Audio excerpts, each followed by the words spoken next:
Hello and welcome. Just a quick one today. I just want to discuss why it is that some startups and businesses overbuild in their software development. It's a common trend that I've noticed. Any good developer or development agency will tell you about an MVP, the minimum viable product. That is the smallest set of features that are going to be viable when you take them to market. Can you get your app monetized or used and exchanged with your users? Using the smallest number of features and then build the features from there as you start to get the feedback from your clients. And we often see users of applications or people who are building an application want to add more and more features to the extent where they are overbuilding. Why do they do this? It's not because they are not smart. It's not because they enjoy spending money that they don't have or wasting money either.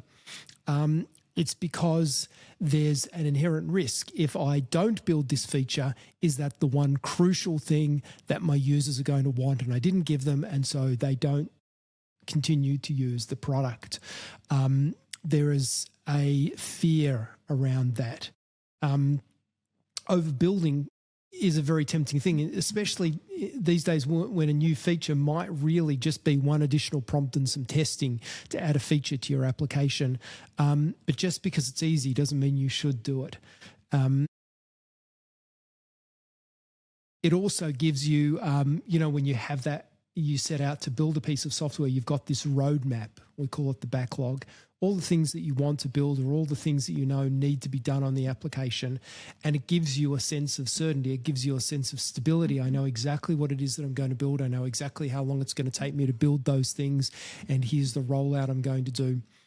And here's where that falls down. What you think is needed is not necessarily what your customers or your users think is actually needed. What happens is they start to use it and they find their own path, and it's not the one that you think it is or rarely is. And even if you were to survey all of the potential users beforehand, they won't necessarily know what those features are or exactly what that path is going to be until they've actually touched your software.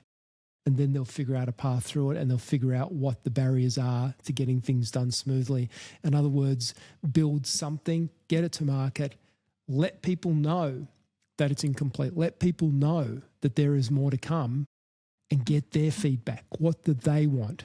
What are they going to use? What will they pay for? What will they pay more for? These are then the things that you can build. What's wrong with overbuilding when things are easy? Well, it complicates a piece of software. I know that. I've done it many times myself. You can add too many features, and the more features that you add, the less they're going to be used because people look at your software and they go, oh, that's complicated. Here's the great example of that I'm going to tell you about. And you would have heard this example before.